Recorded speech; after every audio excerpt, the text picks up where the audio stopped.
Hi, നമ്മൾ കഴിഞ്ഞ ദിവസം ഒരു വീഡിയോ ചെയ്യുകയുണ്ടായി. പത്തനംതിട്ടയിലെ വ്യവസായ സംരംഭങ്ങളെ നമുക്കൊന്ന് പരിചയപ്പെട്ടാലോ എന്നുള്ള രീതിയിൽ. 2 വീഡിയോ ചെയ്തതിൽ ഒത്തിരി റെസ്പോൺസ് ഉണ്ടായിരുന്നു.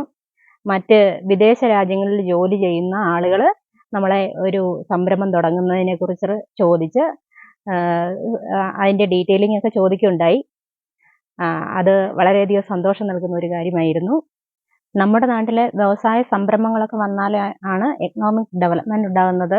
ഗവൺമെന്റ് തലത്തിൽ ഒത്തിരിയേറെ സബ്സിഡിയും കാര്യങ്ങളൊക്കെ ഇതിന് കിട്ടുന്നുണ്ട്.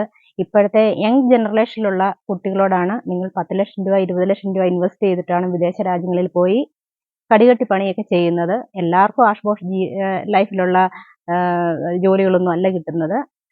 അപ്പം നമ്മൾ ഇത്രയും പൈസയൊക്കെ ഇൻവെസ്റ്റ് ചെയ്ത് പോകുമ്പോൾ നമ്മുടെ നാട്ടിൽ ജീവിക്കാനുള്ള സാഹചര്യമുണ്ട്. അതുകൂടെ പ്രയോജനപ്പെടുത്തണം. ഗവൺമെന്റ് തലത്തിൽ എന്തൊക്കെ കാര്യങ്ങളാണ് ഇപ്പോൾ പുതിയതായിട്ട് വന്നതെന്നുള്ളതിൻ്റെ ഡീറ്റെയിലിംഗ് ഞാൻ പിന്നീട് ഒരു വീഡിയോയിൽ ഇൻക്ലൂഡ് ചെയ്യുന്നതായിരിക്കും കേട്ടോ. നമ്മൾ പത്തനംതിട്ടയിലെ വ്യവസായ സംരംഭങ്ങളെ പരിചയപ്പെട്ടാലോ എന്നാണ് പറഞ്ഞിരുന്നത്. മറ്റു ചിലർ നമ്മളോട് സംസാരിക്കുകയുണ്ടായി. പത്തനംതിട്ടയിലെ മാത്രം പോരാ, മറ്റു സ്ഥലങ്ങളിലെ വ്യവസായങ്ങളെയും പരിചയപ്പെടുത്തണമെന്ന് പറയുകയുണ്ടായി. തീർച്ചയായിട്ടും അതിന് ശ്രമിക്കുന്നതായിരിക്കും.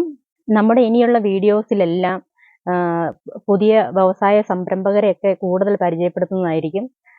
അത് കാണാൻ ഇഷ്ടപ്പെടുന്ന ആളുകൾ ഉണ്ടെന്ന് നമുക്ക് മനസ്സിലായി. നമ്മൾ സപ്പോർട്ട് ചെയ്യുന്ന ആളുകളുണ്ട്. തീർച്ചയായിട്ടും എന്നെക്കൊണ്ട് പറ്റുന്ന രീതിയിലുള്ള സപ്പോർട്ടെല്ലാം നിങ്ങൾക്ക് ചെയ്യും.